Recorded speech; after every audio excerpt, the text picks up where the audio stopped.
You're listening to Talk of Champions, an Ole Miss Spirit podcast with Ben Garrett. It's time! It's time! It's time! It's time! It's time!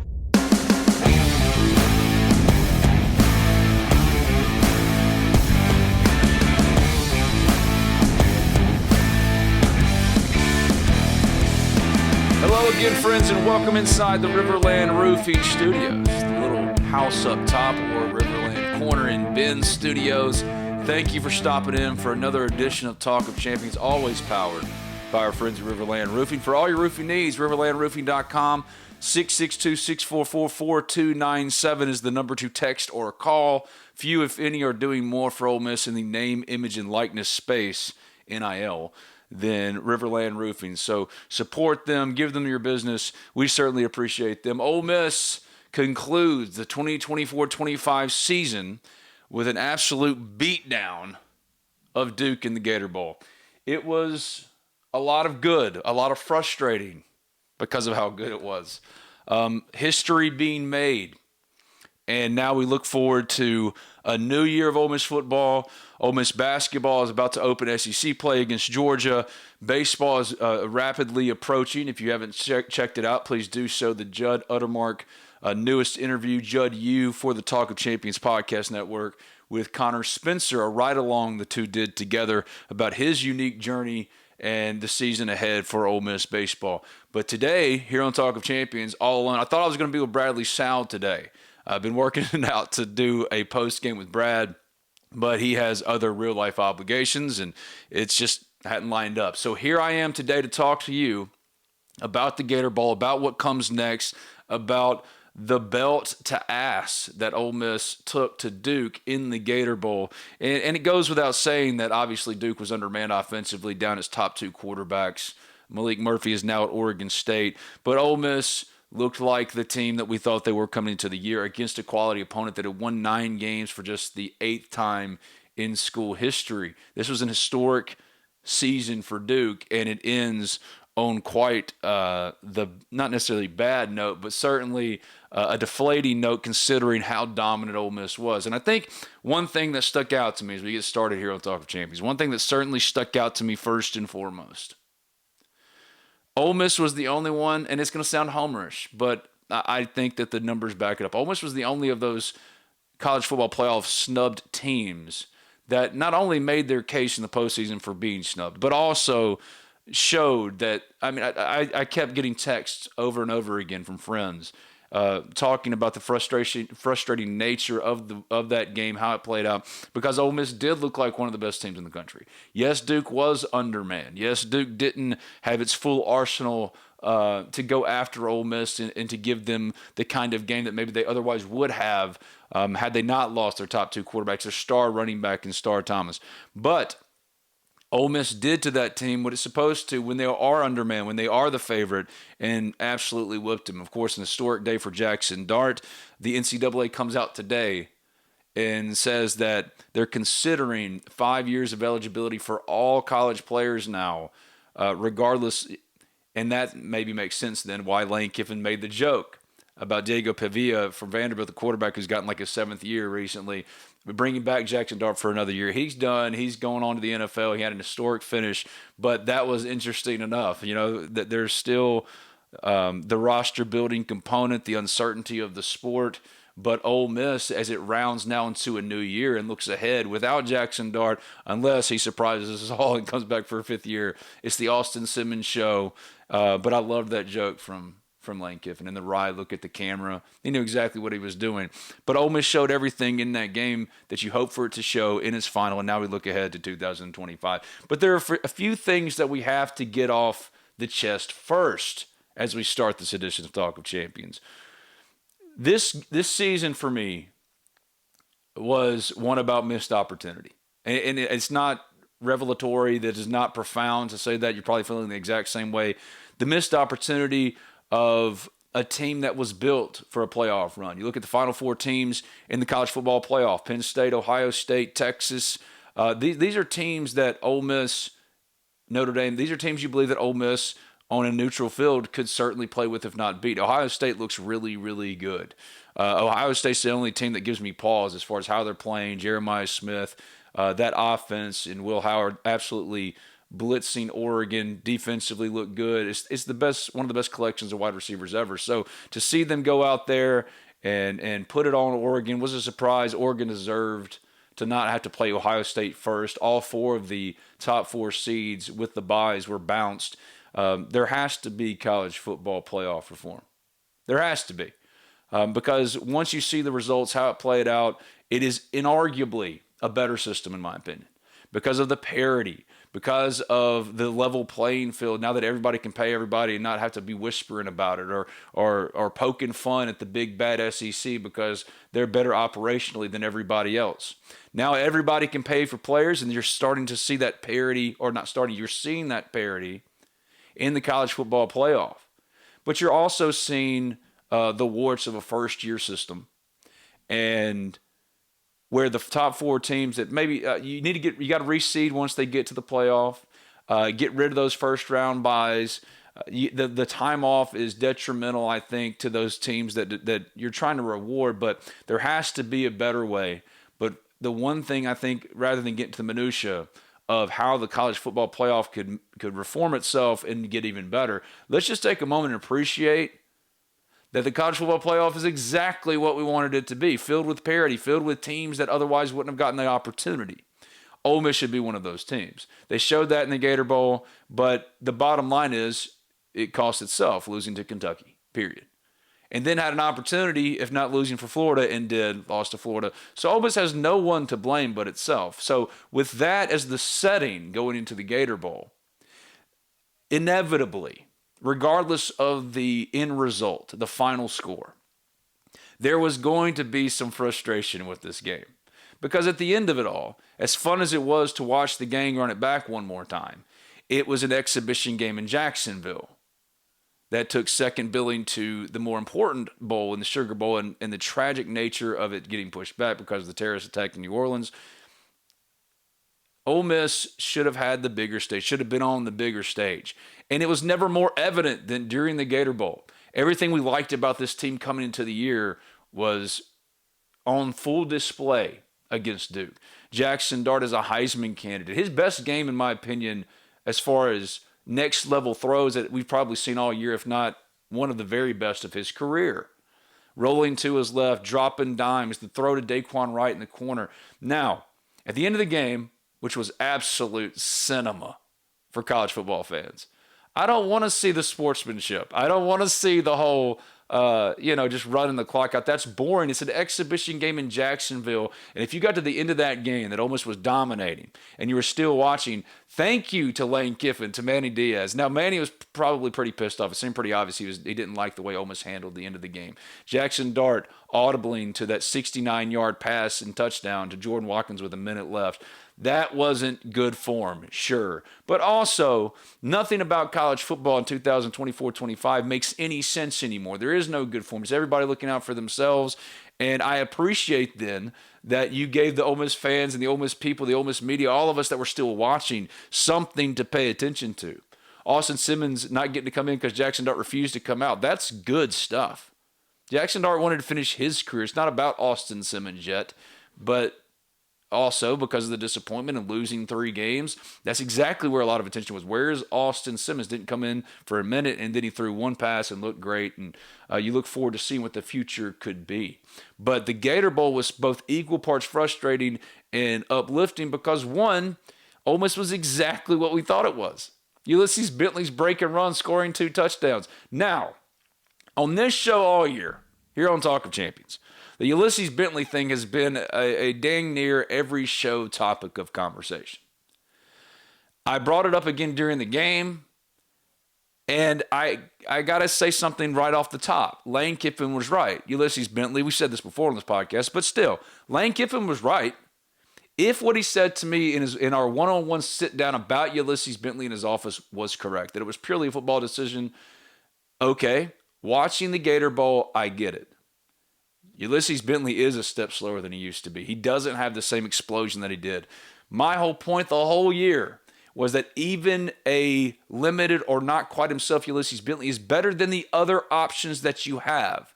It's not really a Ulysses Bentley conversation. It's a lack of depth of options at running back. Quinshon Judkins is doing well at Ohio State. That's been a year. That was a yearly, now that the season is over. That was a yearly topic of conversation about paying Quinshon. And I was one of the very first ones to say, you do not overpay at a non-premium position. Go fill his spot in the portal. Turns out Quinshon was harder to replace than any of us thought he would be. And a lot of that had to do with the lack of usage for Ulysses Bentley. And Lane told me in the office, it was purely a football decision, that it was all about, he lacked explosion. What you saw in the Gator Bowl for Ulysses Bentley was exactly why Lane told me Ulysses didn't play, essentially. Now, he's not going to throw anybody under the bus. He's going to he's going to support Ulysses. He's going to talk him up and things, but that's essentially what it came down to. That it was not so subtle what he was saying. Like, look at his stats and look at how he's playing and tell me he's the same player, is essentially what he was saying. And you could tell in the Gator Bowl, it was the last act of Ulysses Bentley, that, yes, he is a step slower. He doesn't have the same explosion. There is some trepidation, a little bit more hesitancy when he runs. But also, acknowledging all of that, he showed in the Gator Bowl.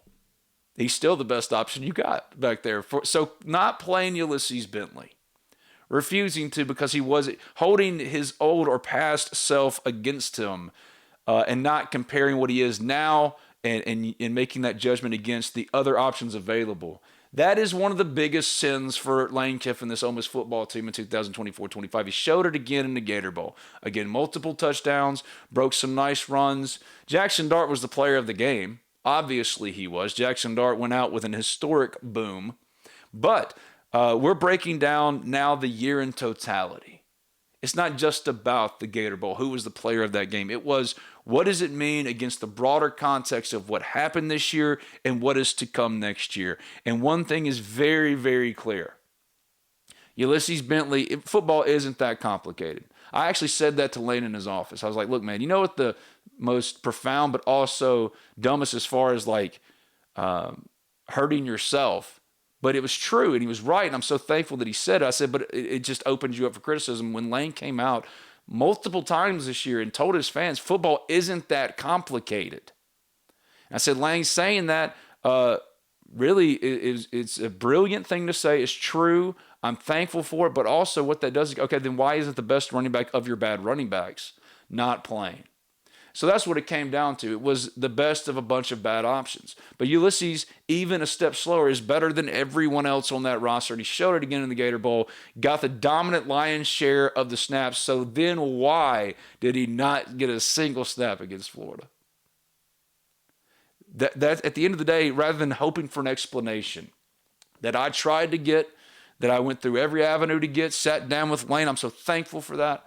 At the end of the day, we can just acknowledge it for what it is. It's a personnel decision mistake, period. And it costs them games. Coaches make mistakes. Coaches have trouble. Football isn't that complicated. And not playing your best running back when he was the best running back came back to haunt Ole Miss, because even with that Duke defense was good. If you look at the stats, going one of the better teams in college football in sacks and tackles for loss, a legitimate defense, and Manny Diaz has been a terrific defensive mind for a long, long time in college football. And Ole Miss did whatever it wanted to against Duke. And that defense wasn't undermanned like the offense was. It wasn't missing its top two tacklers. Instead, it was full force, and they gave Ole Miss trouble, especially with the offensive line, again, not being able to adequately protect Jaxson Dart. Just turns out Jaxson didn't need all that much. Didn't need all that much protection. My man went crazy. All right, so let me look at the stats as provided by Ole Miss Sports Information. Jaxson Dart in the Gator Bowl, as we move on from Ulysses Bentley, should have played him. That's the number one observation. Bell to ash in the Gator Bowl, but the number one thing I'm thinking is, okay, you started him here. He did what we thought he would do. No, he wasn't the same. Why then did you not run him against Florida, Kentucky? Again, the best of bad options. He is not the same player. That was the first observation. The second observation is Jaxson Dart is one of the most consequential Ole Miss Rebels to ever play. He didn't get Ole Miss to the playoff, and that is always going to haunt him as far as the GOAT consideration.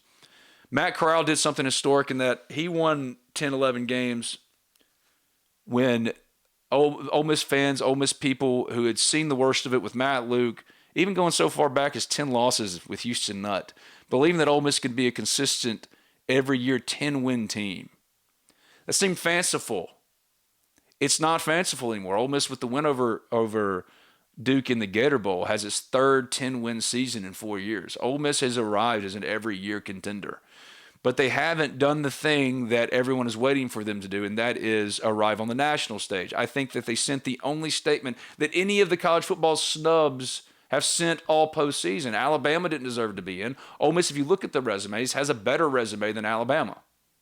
It does. Ole Miss still has, going into, as far as postseason resumes, going into selection process, one of, if not the best wins with the win over Georgia, and that was with Carson Beck. Georgia was not the same without Carson Beck. Georgia got dominated by Notre Dame. But if you watched Ole Miss play Notre Dame, I would take the Ole Miss team that we saw essentially operating at full peak in the Gator Bowl. The offensive line is what it is. Notre Dame would have given Ole Miss trouble. Anybody would have, because the offensive line wasn't good all year. But everything else was there. Defense was dominant. Yeah, they had some busts, and really interesting to see guys who are already in the portal playing for Ole Miss. Like Lewis Moore played up until I think like the final minute. And I want to say it's just because that's who Ole Miss had available. But also he's committed back to Indiana. He transferred Ole Miss from Indiana. He got in the portal in the offseason before the Gator Bowl. He's already signed committed with Indiana, and he's playing for Ole Miss in the Gator Bowl. None of this makes sense anymore. And I found it funny that he's played a minute left in a 56-20 game. You know, I'm like, oh, either Ole Miss doesn't have any more safeties, or it's like, okay, well, we're going to get our last, the very last drop out of our investment in Lewis Moore before he goes back to his old team, which is just not how the conversations used to be in college football. But Ole Miss, if you watched how the defense, as good as they were, Jaxson Dart setting records, Ulysses Bentley, not himself, but certainly better than anything else Ole Miss had. Juice Wells utilized in space that we hadn't seen all year. That was a frustrating thing from jump. His 32-yard reception, touchdown reception, whatever it was, letting him cook with yards after catch. That's who he was at South Carolina when he was at his best. And yet this year, because of need, was more of an outside receiver, 50-50 balls, contested catches. That's not who he is.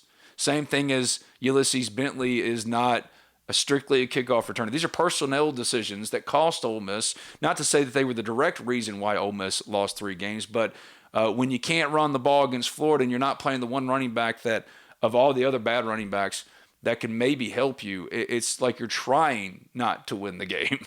Same thing with a guy like Juice Wells, who, yes, was a disappointment in his one and only year at Ole Miss. I would argue it's not just about Juice Wells not living up to expectations, but also how he was utilized. You saw more of what we expected to see from Juice in the Gator Bowl, and it wasn't just because of the touchdown. He was in space. The utilization of Juice was different. All things that Ole Miss fans had been calling for all year, because football isn't that complicated. And that's what made it both equal parts bittersweet, great end to such tremendous accomplished players, but also frustrating as this season was. A 9-10 win Ole Miss season frustrating. That means that Ole Miss has arrived at a place that I never thought I would see them arrive at. And it's great to be in this place. It's great that we can talk about these things in this broader context of, well, why did they only win 9, now 10 games with the dominant win over Duke in the Gator Bowl? And we look at things like not utilizing Juice as a space eater, not utilizing Ulysses Bentley as your lead back, even though he's not the same. But one thing you wanted to see out of this game, positive more than anything else, Jaxson Dart getting his due, doing all the things he set out to do, to be that record setter, that all-time GOAT that he now is as he goes off to the NFL, assuming that he doesn't take advantage of the NCAA's latest short-sighted rule and just give everybody 5 years of eligibility. Wants to come back, run it back. Him and Austin Simmons, that would be a heck of a quarterback room in battle. I mean, Austin Simmons is ready to play. What would that lead to? And I've got a lot of thoughts about Austin Simmons not playing outside of Jaxson Dart saying, no, I'm not coming out. I think there were some NIL considerations involved here. tampering is everybody. Everybody is doing it. And don't think for a second, just like with the Arkansas wide receiver who had a breakout game against the Liberty Bowl, there aren't some considerations, in my opinion, from coaches like Lane Kiffin. He hadn't said this, but it would make sense to me that, yes, Jackson probably refused, but he's the head coach. If he wanted to pull Jackson, he could pull Jackson. And Austin Simmons didn't play till a minute left. That tells me that, man, just like with the Arkansas wide receiver, blows up in the Liberty Bowl, gets in the portal immediately. You have to protect your roster, and he is the future. He's the investment. And you only need one program like Duke to pay the Tulane transfer quarterback $8 million. You only need one school to completely disrupt what 2025 would be. So protecting your investment, protecting your future by not playing Austin Simmons, I can see that. At least part of the consideration. Maybe not, but like Lane's talked about that as well a lot. How you do spring practice, how you do depth charts, the old ways of doing things have been completely flipped on their ear because you have to consider where, like the freedom of movement of players. They could do whatever they want to do. They could leave whenever they want to leave. There is no rule for this. You say, wait, Ben, the first window is closed. Yes, for new portal entrants for teams whose seasons were already over. But if you're a postseason team like Ole Miss in the Gator Bowl, all of these players, Ole Miss players now, so do Duke players, have a 5-day window. It is reopened for them to get in the portal if they want to. So maybe there was a consideration of don't let Austin go out there and, sling it too much, because then you might have to contend with an $8 million offer from a quarterback needy team, and that's what everybody is this year. When Walker Jones was here on Talk of Champions, the head of Ole Miss's Grove Collective, its NIL initiative, one of the things we talked about at length was the position that has surprised him as far as the cost. And it probably won't come as a surprise to the regular, college football fan, because you would assume that quarterback would be the premium highest paid position. But Walker has been surprised by the numbers. And then when you look at, for example, $8 million to the Tulane quarterback from Duke, I do think there were some considerations there. But this second number 2 thing I learned from the Gator Bowl started with Jaxson Dart, and it deserves to stay with Jaxson Dart, the player of the game, the player of the season. It's going to be held against him when compared to Chad Kelly, especially in the modern era. Eli Manning, Matt Corral, because of the history of those quarterbacks and what they've done, things that never been done before. Yes, Jackson did it too, but as far as Ole Miss had never won 10 games before until Eli did it his last year. Matt Corral and leading Ole Miss out of the doldrums of Matt Luke and all those things to a 10-win season, that was unheard of. That was the first 10-win season in 20 years since Eli. And now Jackson is responsible for 2 of them. Now, he had a better supporting cast than any of those other quarterbacks. Even Chad Kelly throwing to Laquan. Jaxson Dart had an absolutely loaded up supporting cast. So to lose 3 games with it is not his fault directly. Again, we would put the blame, Ben, would put the blame for those 3 losses directly at the feet of Lane Kiffin. It's the best modern-day defense Ole Miss has ever had. It feels wasted. It stinks. I looked at what all they're losing defensively, and it's painful because of what they had. And when I look at the remaining 4 teams, Texas, Notre Dame, Ohio State, Penn State, and Ole Miss's defense against those offense, Drew Aller for Penn State. Look, Ole Miss has been there, done that with Penn State. It eats you up. Because this defense was the offense was always supposed to be there. The fact that it was the offense, not that the defense didn't get enough turnovers, not that they didn't get enough sacks.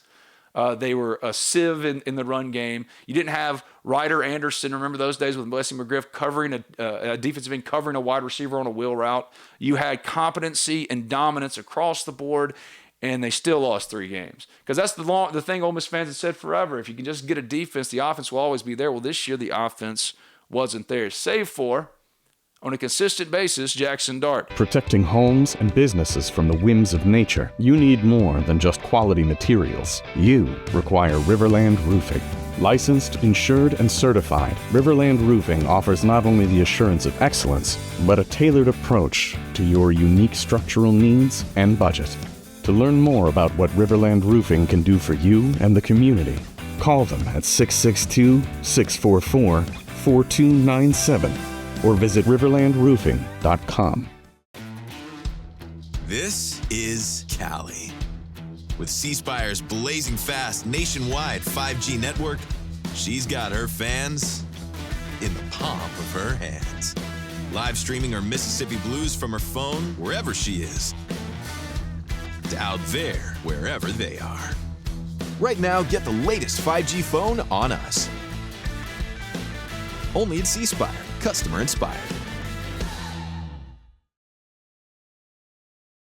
Dart in the Gator Bowl broke the single season passing and total offense records, both set by Chad Kelly in 2015. Also, before we keep going with Dart here, Caden Davis, you talk about underrated, not even underrated, it's not underrated, but not talked about enough. Not talked about enough impact, transfer impact. Jaxson Dart, the most consequential, but Caden Davis, he set the single season scoring record with a field goal in the Gator Bowl, passing Jonathan Nichols, the Lou Groza Award winner in 2003. Jonathan Nichols, the Lou Groza Award winner that somehow missed against LSU, 2 gimme makes. Still don't understand how it happened. And he broke that record. So he deserves, as he leaves now, to go pursue professional opportunities. Caden Davis deserves a lot of credit too. Kickers don't get that shine. Of course they don't. They're kickers. No disrespect, but you're kickers. Caden Davis is an all-time great at his position at Ole Miss, surpassing who is and will always be, in my opinion, the greatest Ole Miss kicker. But just like with Jonathan Nichols, the greatest Ole Miss kicker of all time, Lou Groza Award winner, we think about the misses against LSU. We'll think about Jaxson not getting Ole Miss to the playoff, but it wasn't because of Jaxson. Jaxson did everything and more. He passed Dak Prescott for 5th in SEC history in total offense. He passed earlier in the game. Jared Lorenzen, who I miss watching on Jefferson Pilot. Man, I miss Jefferson Pilot. Remember those early morning 11 a.m. Kentucky LSU games? I remember it was, who was it? Devery Henderson, maybe? They caught the Hail Mary at the end against Kentucky. But Jared Lorenzen is my forever mascot for Jefferson Pilot games. I love the simplicity of that. Waking up because Jared Lorenzen was an event. You had to watch Jared Lorenzen go again. You don't really do that for Brock Vandegrift, who's now retired, which again makes the Kentucky loss that much more painful. He retired. No, I can't play pro, but I can beat Ole Miss. Okay, sorry. Jordan Watkins passed 12. On the long pass to Jordan Watkins, Jaxson Dart passed 12,000 yards of total offense for his Ole Miss career.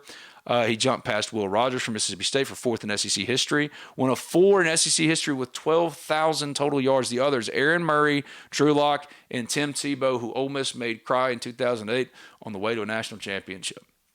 The most points scored did Ole Miss have, 56 in a bowl game. The previous record was 48 against Oklahoma State in the dominant 2016 Sugar Bowl, which was a culmination of sorts. Ole Miss had always just wanted to go back to the Sugar Bowl, the Ole Miss Bowl of Bowls, and finally got back there in 2016, but it was an exhibition that they whipped Oklahoma State. This game is like that. These are all great things. It solidifies Jaxson in the top 4 of the modern era, if not all time. But just like the Sugar Bowl, yes, it was a great Ole Miss story because Ole Miss fans getting to go back to the Ole Miss Bowl of Bowls for the first time since the 70s, that's a great Ole Miss story. We're waiting for Ole Miss to be the national story, and this year was about that missed opportunity.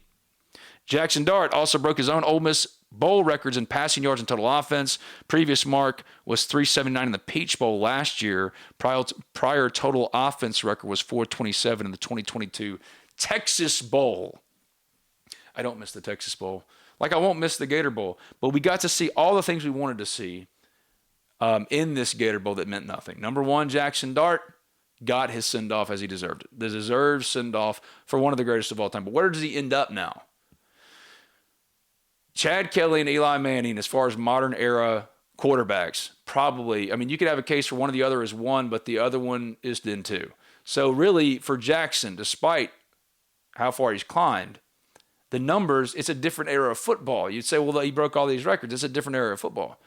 If Eli Manning was not running a pro-style offense against when he was going 7-1 in the SEC back in 2003, who's to say he wouldn't have thrown for 5,000 yards? He was the greatest quarterback I'd ever seen. A better pocket quarterback than even Jaxson Dart. But you give Jaxson his credit and his well-deserved plaudits. He is in the top 4 of modern era, no doubt. Bunky Perkins, my guy on Twitter, he nailed it. He had Chad Kelly, Eli Manning, Matt Corral, and Jaxson Dart. That seems about right. Now, as far as the all-time, is he top 5? I think he has to be. But that's a more difficult conversation, right? That's a more nuanced conversation. The fact is, from the Gator Bowl and what we learned, Jaxson Dart got the deserved send-off that we all hoped to see him get. It was a celebration of Jaxson Dart was the Gator Bowl. And you know what? If that's what this needed to be, if that's all this needed to be, the proper send-off for one of the greatest of all time who deserved a chance to go play for a national championship, consider his journey. Consider that Lane and them tried to get rid of him, bringing in Spencer Sanders and Walker Howard his second year because his first year was up and down as the Luke Altmaier competition. Luke's now doing things at Illinois, beating South Carolina in a bowl game. He beat Luke Altmaier, who turned out to be a competent, capable quarterback, albeit at a lower level. Spencer Sanders had been accomplished over 6,000 yards at Oklahoma State.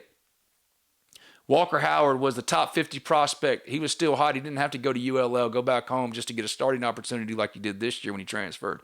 When he left LSU, he was still considered the future, if not the present, potentially for Ole Miss because of what he was. Coming out of high school, Ole Miss wanted him so bad, and Jaxson had all that working against him. Spencer, yeah, he could easily replace him. Walker Howard, he's the guy we handpicked. We didn't really handpick Jaxson Dart. Look back at Jackson's recruitment in the transfer portal. He fell in Ole Miss's lap. Thank God he did. And he became a great, one of the greatest of all time for Ole Miss at the position, but he wasn't their first choice. He wasn't even their first choice once Caleb Williams got into the portal at Oklahoma. Ole Miss tried to get Caleb Williams, had him on the phone, talked to him. Now, it was a pie-in-the-sky, Hail Mary shot, but even before Caleb Williams and taking that lottery ticket chance, they were after Dylan Gabriel. They were after Cam Ward. Jaxson Dart came to Ole Miss and he stayed and he broke records and he deserved the send-off that he got.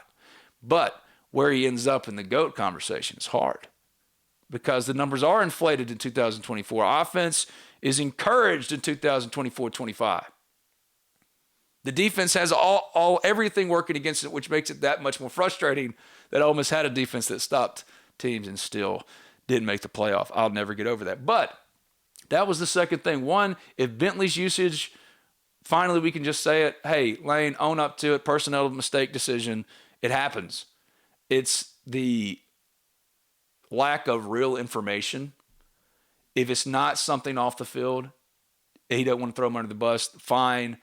But that was number one. Ulysses Bentley, you started him in the Gator Bowl. You just gave all the ammunition you needed to the skeptics of why your reasoning behind not playing him. And then the second thing is Jaxson Dart got the well-deserved send-off. But then the third thing, and this is really because I mentioned Jaxson Dart breaking Chad Kelly's record. It wasn't just Bentley's usage. It wasn't just Juice's usage. It was Prieskorn. Like the first drive, it was a Bentley Prieskorn Juice display, and it's a quick and easy touchdown. All the things, where's Caden Prieskorn? He broke out in the Peach Bowl, and then he disappears. Why is Juice not being used in space? It's what made this team equal parts salivating in what it could be and disappointing in what it was because we saw it on display in the Gator Bowl. We saw Juice and Prieskorn and Bentley. We saw Isaiah Hamilton, one of the many transfer additions on defense, pick six in it, taking one back, making another play for the defense. That defensive line with Walter Nolan, who is in 1 year proven to be one of the very best, most talented players Ole Miss has ever rostered. I would argue Laramie Tunsil is number one, and Walter Nolan, just talent, is number two. Walter Nolan was an absolute monster. There was never a doubt to me.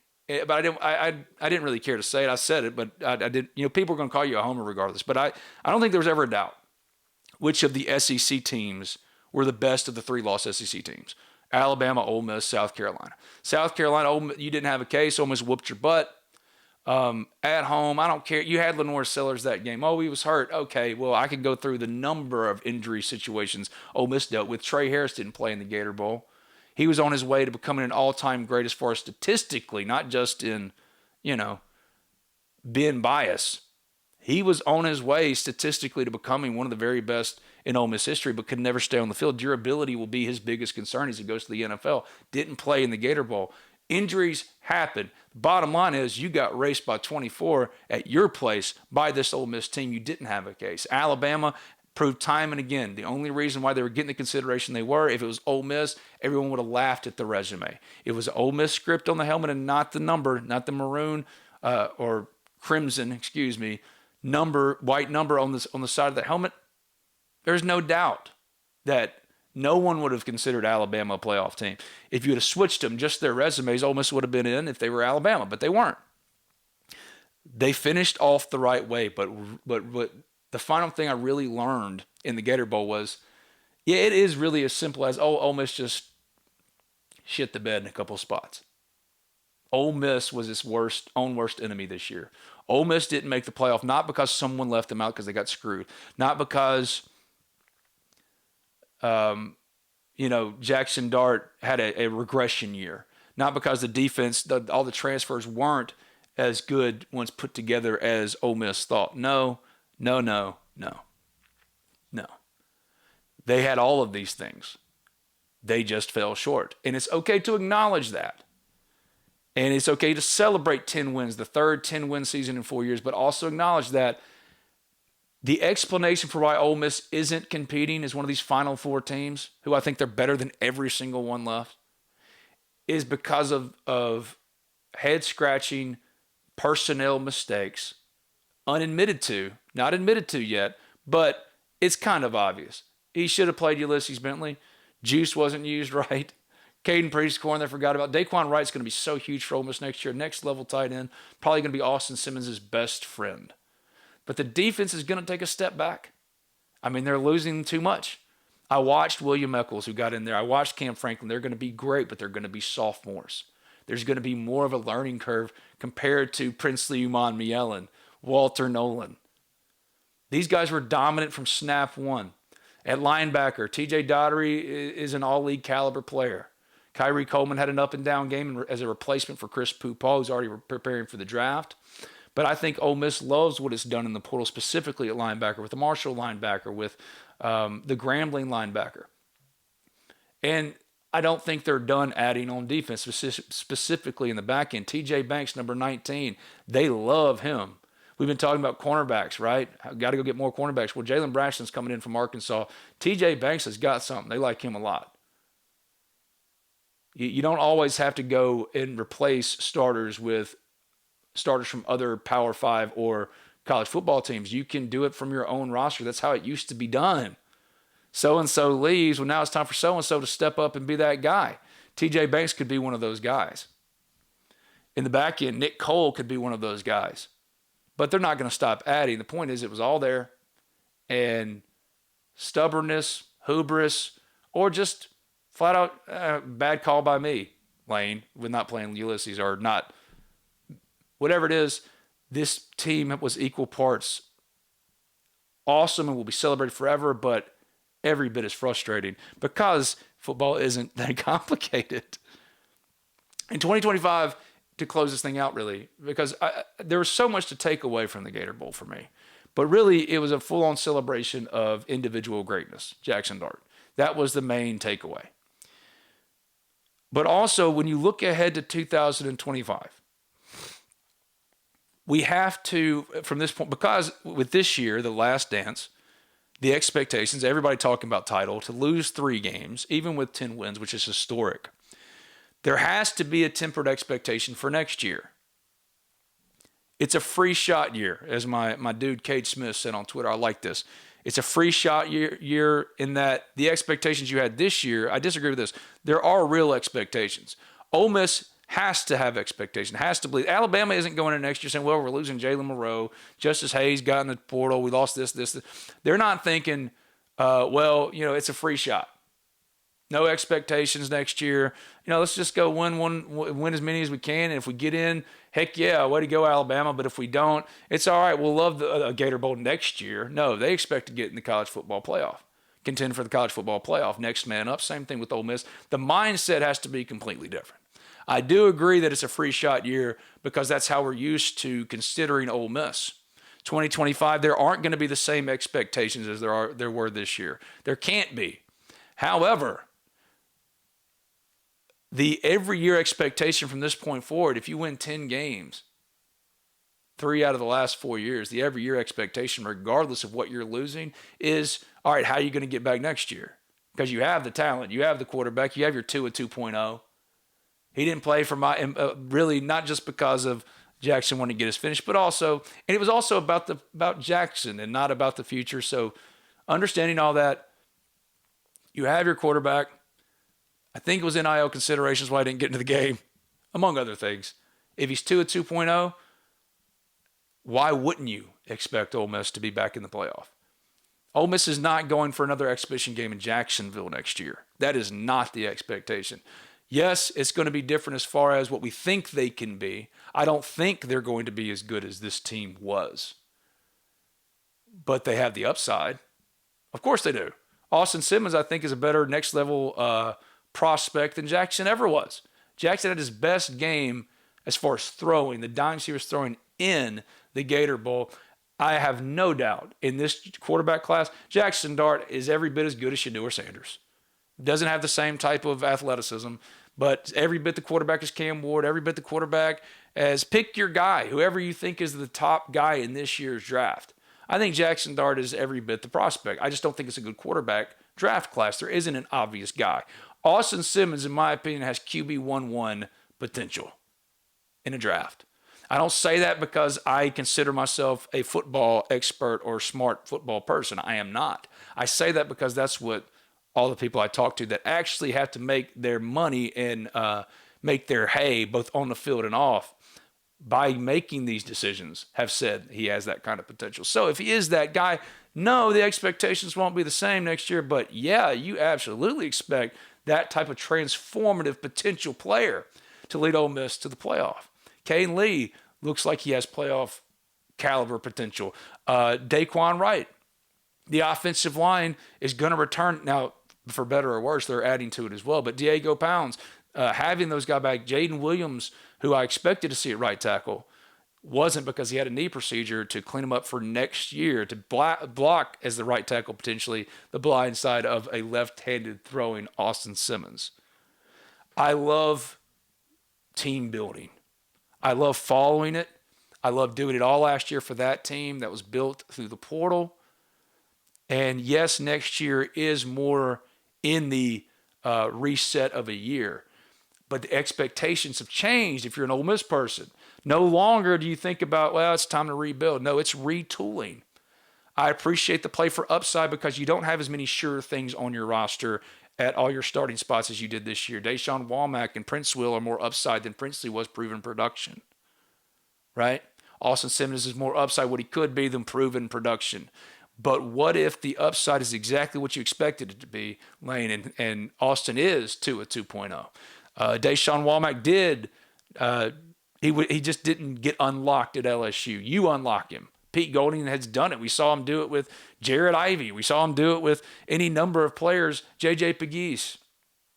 Maybe Deshaun Womack has that kind because Pete is better than his contemporaries. And I would argue that is a fair assumption to make because Pete has proven all his doubters and haters wrong. He's one of the very best defensive coordinators in football. I have no doubt that Ole Miss will be a competitive defense with the talent returning and the talent they've added through the portal, but there is more of there's probably going to be a higher miss rate because you're not banking on proven production. But who's to say TJ Banks isn't better than John Saunders? You know, like that could happen. You have all the pieces in place. You have the infrastructure in place. You have the collective. You have the coaching staff. So yes, it's a free shot year. But Ole Miss is a playoff team. The expectation, Ole Miss competes for the playoffs every year, considering the commitment made across the board. And that's where I kind of ended it, you know, in my brain as I'm watching the Gator Bowl fall. It's like,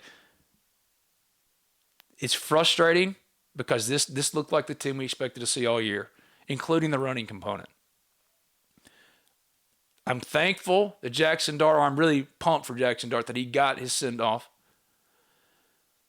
But I don't care about all these guys that are leaving. I do care. You're going to miss them. That's not what I mean. No excuses. 10 in 3 years. Now, they're all different. 10 wins in 3 years. And 10-win teams compete for the playoffs. They get in the playoffs. And it is not a free shot to me. Next year, it's going to be tougher because you don't have all the margin for error you thought you had with all these proven guys this year. It is more of, man, we just got to hope a lot of things fall right. But they could. And if they do, all the criticism that you got for 3 losses this year, taking that team next year to the playoff, same energy. Celebrated for, you were right in believing that Austin Simmons was the next Tua. You were right to believe in the upside plays of Prince Will and Deshaun Womack and all these other guys. Keywan Lacey, who didn't do a lot at Missouri, but you loved him as a recruit and you needed a running back. Shakai Mills-Knight. This team is going to be fun to see come together. The talent is enough to where in a college football year or college football environment where it's completely even, parity reigns supreme. We're seeing it. Like, there's no Alabama, there's no Georgia. The Final Four, Texas, Penn State, Ohio State, and Notre Dame. And yes, you're used to hearing Notre Dame, Ohio State, Penn State, but not in the old format. The old format, Georgia would have destroyed Notre Dame because Georgia had all the good players. Now everybody has good enough players to where you can get beat by anybody on any given day.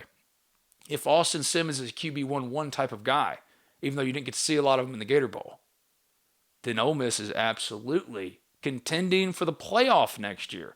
They believe that. You don't bring Deshaun Stribling in from Oklahoma State to be a lead receiver to go to the Gator Bowl again. So if you take that team, that the expectations will be different, as Kay noted. It's true. It will be different. They will be not as fever pitched as they were this year. And then you go and do what you didn't do this year. All the criticism that you got will be equal, if not more so, in praise. And you have the ability to do it next year. You showed it in the Gator Bowl with what you had, what you have, and where Ole Miss is. Ole Miss showed what it is now. And yes, the names will change. But all the reasons why you were frustrated were valid. They lost 3 games because of bad personnel decision making. They showed you in the Gator Bowl who they are. Duke was undermanned. I'm not denying that. But Ole Miss hung 56 on a good defense. Jaxson Dart obliterated them. They're the only one of the playoff snub teams that showed that they had a real reason to say we shouldn't have been left out. They shouldn't have been left out anyway based off of resume, but that's another discussion for another day. That's about college football playoff reform, and who knows if that comes, if ever. Probably be expanded before they reform this. For the first run at this thing, I think the college football playoff has been a smash hit, even with the results being what they are. And Ole Miss has no one to blame but itself for not getting in the playoff. And showed again in the Gator Bowl why Ole Miss fans were so frustrated all year in an unbelievable year historically for Ole Miss. I remember the days when 10 wins were a pipe dream. Now 10 wins are an expectation. Praise God for it. But you can't swim in the waters of praise constantly, swim in those waters, and never expect to be popped every once in a while with criticism, legitimate criticism. Everyone could have done a little bit better this year and not lost 3 games, specifically to Kentucky and Brock Vandegrift. But I'm glad to see them get the send-off they did. And now 2025, yes, the expectations will be more muted. I still expect Ole Miss to contend. Because that is what has changed about Ole Miss football. No longer is it about, well, maybe next year. No. It's every year. As SEC Mike made note of, when Ole Miss plays to the level it did in the Gator Bowl, it can beat anybody in the country. That's why it was frustrating. It's a shame. It really is that Ole Miss wasn't, that Ole Miss was left out. It's a shame that Ole Miss lost 3 games. And Lane said afterwards, he said the team wanted to send a statement to a lot of people. They felt left out of something and disrespected. I understand that, and I would agree, but also you have no one to blame but yourself. Ole Miss won the why not us debate. That's little consolation. But it was, for what it was, an exhibition game played at the very start of a new year. A proper send-off, considering the totality of the season. Ole Miss was a top 4 team all season. I said that after Wake Forest. That's what made it so frustrating how Lane handled some things. Ole Miss only hurt itself. It was its own worst enemy. The schedule was a perfect setup. I think that a matchup of Ohio State and Ole Miss right now would be electric. Ole Miss has got the defense that can slow that offense down, make it really difficult for them. So it's a weird place to be as we reset and now look ahead to what's to come, the Austin Simmons era. Because the Gator Bowl, it was a lot of fun, but it wasn't what it was supposed to be. And that's the hardest part of it. But thank you for jumping in to Talking Champions with me, riding solo. No Bradley Sal today. I'm going to start recording the show pretty much every day. I think like every day starting next week. What do you want on this show from me? You want more questions answered? You want live streams? Setting that up too. I'm going to do watch-along stuff. If Ole Miss makes the NCAA tournament, I will launch a watch-along. Y'all could ask me questions in a live stream. We'll watch games together. I'll bring my camera. We got a lot of baseball coming. I hate that football is over. Football, it's what spins this crazy world we live in of sports fandom. But Ole Miss is doing amazing things across the board, proactive in their NIL and all those things. They will be back. Ole Miss will be back maybe as early as next year.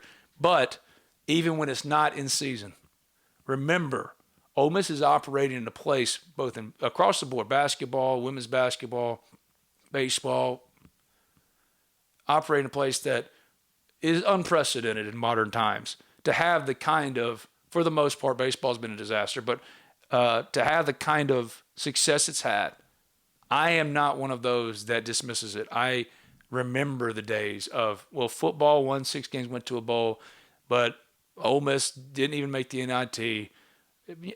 Baseball fell short again in a super regional. Hell, I just welcome a super regional back in this point.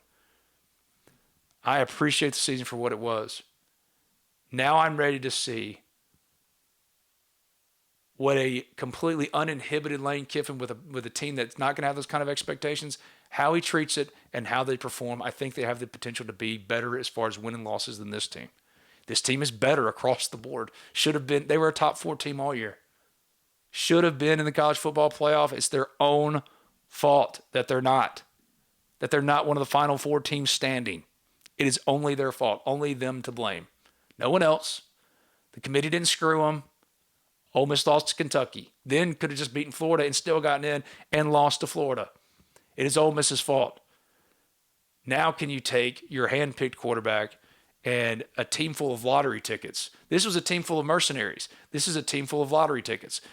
Will those lottery tickets hit and Ole Miss have the dream run that this team was supposed to have? Sounds like a good plan to me. Sounds like a fun 2025 to me. Thank you for joining me on Talk of Champions here in the RiverLand Roofing corner of Ben Garrett Studios. @SpiritBen on Twitter is my Twitter handle or X handle. Join me at the Ole Miss Spirit. Me, Zach Berry, Billy Embodied, Chuck Ronzaville, Jake Thompson, the Ole Miss Spirit, omspirit.com, and Affiliate of On 3. We cover this stuff all day, every day.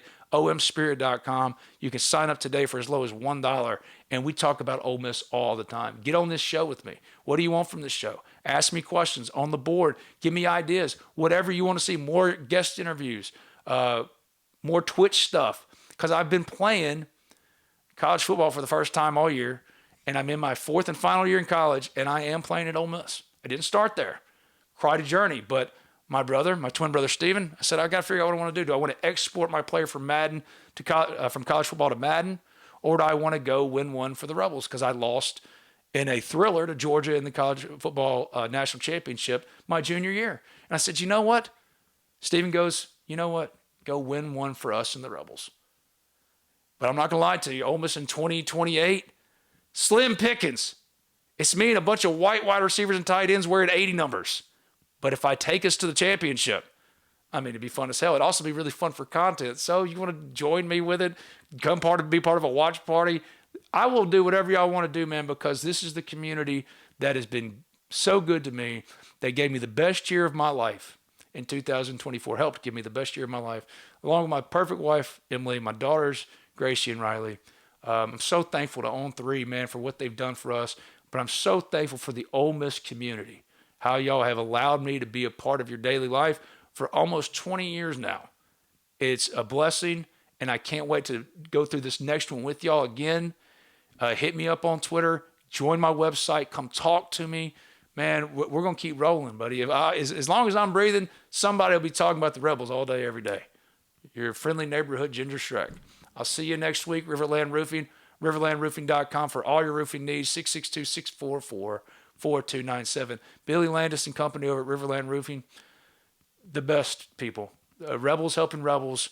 Let's keep supporting them, supporting me and the Ole Miss Spirit. I'll keep supporting y'all with whatever content you want. You just let me know. Thank you for joining me today, and I'll see you next week. Be good to each other. God bless. God is good.